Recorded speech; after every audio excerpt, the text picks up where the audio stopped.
Finland has ranked as the world's happiest country for 7 consecutive years. But that happiness doesn't begin in adulthood. It starts in childhood. While parents in many countries battle daily meltdowns, bedtime wars, and children who can't tolerate hearing no, Finnish children grow up calm, confident, and emotionally resilient.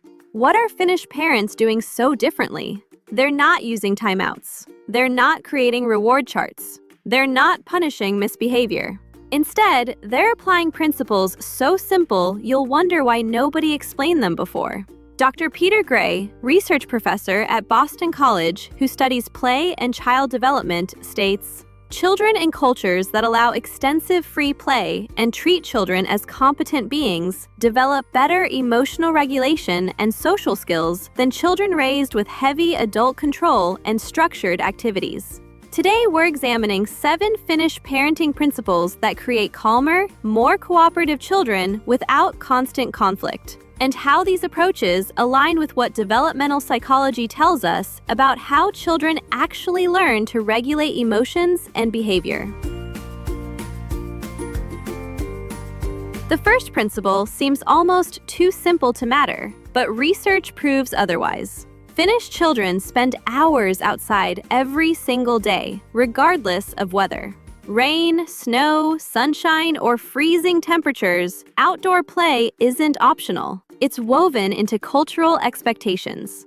The common Finnish saying, "There's no such thing as bad weather, only bad clothing," reflects this commitment.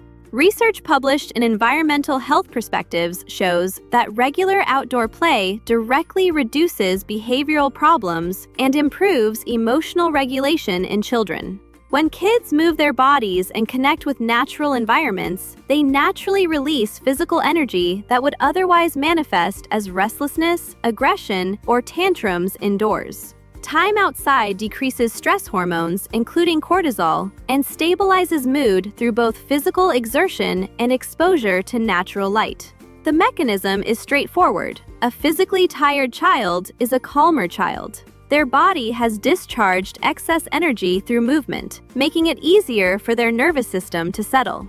Finnish parents understand that expecting children to sit still for hours without adequate physical outlet is setting everyone up for behavioral struggles. The outdoor time isn't structured activities or adult-directed play. It's children exploring, climbing, running, and creating their own games, which builds both physical health and independent decision-making skills. The second principle directly contradicts what many educational systems promote. Finnish children don't begin formal academic schooling until age 7. Before that age, the focus is entirely on play, exploration, social development, and emotional growth. There's no pressure to read early, write early, or master academic skills preschoolers in other countries are expected to achieve. Dr. Peter Gray's research on play-based learning demonstrates that early academic pressure increases anxiety and behavioral issues in young children without providing lasting educational advantages. When we push reading, writing, and structured learning too early, before children are developmentally ready, they become stressed and resistant to learning itself. Finnish parents allow children to be children. They prioritize building curiosity, creativity, imagination, and emotional skills first because those capacities form the foundation that makes all later learning easier and more effective. When kids aren't constantly tested, compared to peers, or made to feel inadequate for not meeting arbitrary early benchmarks, they're more relaxed and cooperative at home. They don't associate learning with stress and pressure. Instead, they develop intrinsic love of discovery that will serve them throughout life. The third principle surprises most parents because it contradicts popular parenting advice. Finnish parents don't constantly praise their children or use reward systems like sticker charts. Instead of saying "good job" for everything a child does, they focus on effort and process rather than outcome. They might say, "You worked hard on that puzzle," or "I noticed you tried a different approach when the first one didn't work." Dr. Dweck's extensive research on praise and motivation at Stanford University shows that excessive praise, particularly praise focused on innate ability or traits, actually decreases intrinsic motivation. children become dependent on constant external validation and struggle significantly when they face setbacks or challenges. When you praise the smart or talented, children learn that these qualities are what you value, so they avoid situations where they might not appear smart or talented. But when you acknowledge effort, strategy, and persistence, children learn that these are what matter, so they embrace challenges as opportunities to develop. Finnish children learn to do things because they want to do them, because the activity itself is interesting or satisfying, not because they're chasing stickers or adult approval. This builds genuine confidence rooted in their own capabilities, rather than fragile self-esteem dependent on others' opinions. It also reduces attention-seeking behaviors, because children aren't constantly performing for praise. If you're new to this channel, please subscribe and turn on bell notification. This helps spread the knowledge to others. The fourth principle treats children fundamentally differently than authoritarian parenting approaches do. Finnish parents don't talk down to children or use power-based control. Children are included in age-appropriate family decisions. Their opinions are genuinely heard and considered. They're treated with the same basic respect you would extend to another adult. This doesn't mean no boundaries exist. Finnish families absolutely have rules and expectations, but boundaries are explained and discussed, not simply enforced with "because I said so" or threats. When children feel respected and heard, when they understand the reasoning behind rules, they're far less likely to fight back or have meltdowns. They cooperate because they feel valued and included, not because they're controlled through fear or force. Research on parenting styles, particularly Diana Baumrind's work identifying authoritative parenting, shows that combining warmth and respect with clear expectations produces the most emotionally secure and well-adjusted children. Authoritarian approaches that rely on power and control tend to produce either very compliant but anxious children or rebellious ones who resist at every opportunity. Authoritative approaches that balance respect with structure produce children who internalize values and develop self-discipline. The fifth principle challenges the modern tendency to overschedule and constantly entertain children. Finnish parents don't fill every moment of their children's days with activities, classes, or entertainment.